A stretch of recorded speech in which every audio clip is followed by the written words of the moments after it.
دھند میں لپٹے پہاڑ، سنسنان رستے اور کہیں کہیں سے آنے والی پرسرار صدائیں۔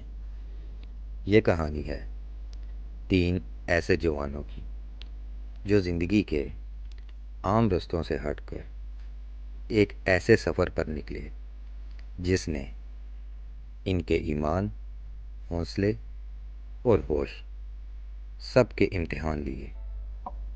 سلمان، بلال اور قاسم، تین قریبی دوست، بچپن سے ساتھ، خوابوں سے بھرپور دل اور مہم جوئی کی پیاس لیے جوانی کی دہلیز پر قدم رکھ چکے تھے۔ کراچی کی ایک یونیورسٹی سے تعلیم مکمل کرتے ہی ان کا دل دنیا سے ہٹ کر کچھ خاص کرنے کی تلاش میں لگا رہتا تھا۔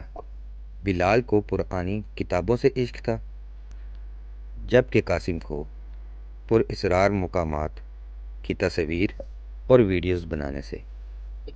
سلمان کو روحانیت اور پرانی کتابوں سے۔ ایک دن بلال کو پرانی فارسی کتاب ملی، گرد میں اٹی جلد، اندر کے اوراق جیسے وقت کی دھول میں لپٹے ہوں، لیکن اس کتاب میں ایک ایسے خزانے کا ذکر تھا جو شمالی علاقہ جات کے ایک گمنام گاؤں چپا خوڑ کے نزدیک پہاڑوں میں دفن تھا۔ کتاب میں واضح لکھا تھا کہ یہ خزانہ ایک ایسا خزانہ ہے جس نے اسے پا لیا، دنیا اس کے آگے جھکے گی، مگر خبردار، یہ جنات کا خزانہ ہے اور اس پر جنات کا پہرا ہے۔ یہ جملے پڑھتے ہی تینوں دوستوں کے دل دہل گئے، لیکن تجسس نے خوف کو مات دی کہ آخر وہ ایسا کیا خزانہ ہے۔ اسی بنا پر ان تینوں نے فیصلہ کر لیا چھپا خوڑ جانے کا اور اپنی مہم پر نکل چلے۔ چھپا خوڑ پہاڑوں میں گھرا ہوا ایک چھوٹا سا گاؤں تھا، جہاں موبائل کے سگنل تک نہ آتے تھے، نہ ہی پکی سڑکیں اور نہ ہی اجنبیوں کو خوش آمدید کہنے والے چہرے۔ وہاں کے لوگ خاموش، سہمے ہوئے، اور ان کی آنکھوں میں ایک عجب ڈر چھپا ہوا تھا۔ جب تینوں دوست گاؤں میں پہنچے تو سب نے ان کی طرف عجیب نظروں سے دیکھا۔ ایک بوڑھی عورت ان کے پاس آئی اور کہنے لگی کہ واپس چلے جاؤ، یہاں کیا کرنے آئے ہو؟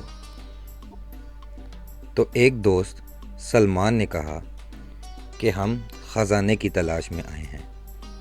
اس کے جواب پر بوڑھی عورت غصے سے بولی کہ یہاں خزانے نہیں، قبریں کھلتی ہیں، اگر جان پیاری ہے تو واپس چلے جاؤ۔ لیکن تینوں نے انکار کیا اور ایک مقامی رہائشی بابا شیر زمان سے ملے، جسے لوگ دیوانہ کہتے تھے، لیکن اصل میں وہ خزانے کی کہانی کا واحد گواہ تھا۔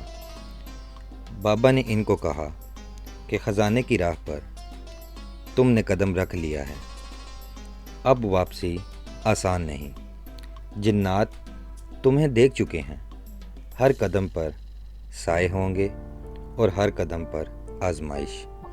بابا نے انہیں ایک خفیہ نقشہ بھی دیا، ایک پرانے درخت کے نیچے دفن کوہ کالا کے دامن میں موجود ایک قبر کا، مگر ساتھ ہی یہ تاکید کی کہ کالا جادو وہاں بستا ہے، صرف وہی آگے جا سکتا ہے جو اپنے اندر کے خوف کو مار دے۔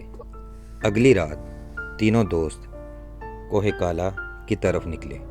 سردی کی شدت سے ان کے دانت بج رہے تھے اور ہر طرف خاموشی کا راج تھا۔ راستے میں ایک ایسا مقام آیا جہاں بلال کو ایک سایہ سا محسوس ہوا، جیسے کہ کوئی ان کے ساتھ چل رہا ہو۔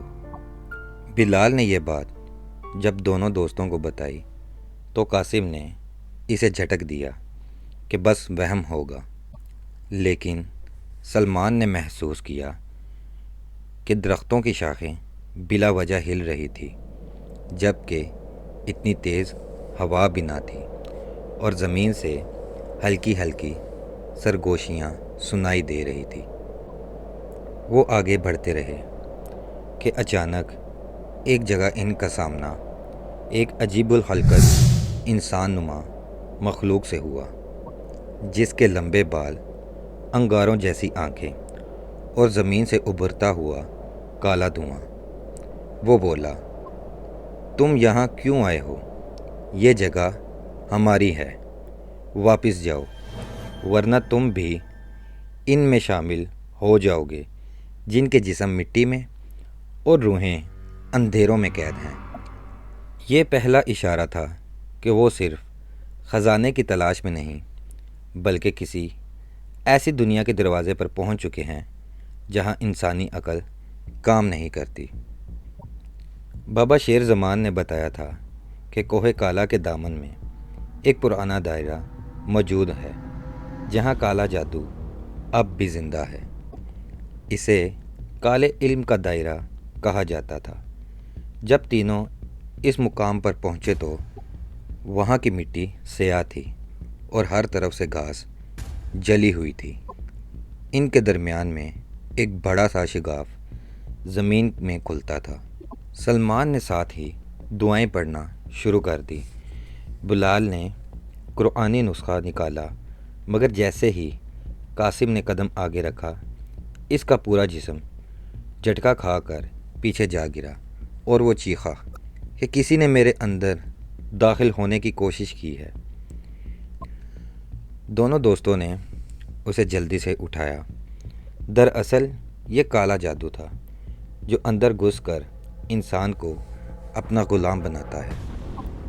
قاسم کا چہرہ زرد ہو چکا تھا، آنکھیں خالی اور زبان لڑکھڑا رہی تھی۔ بلال نے ہاتھ پکڑا اور زور زور سے اذان دی۔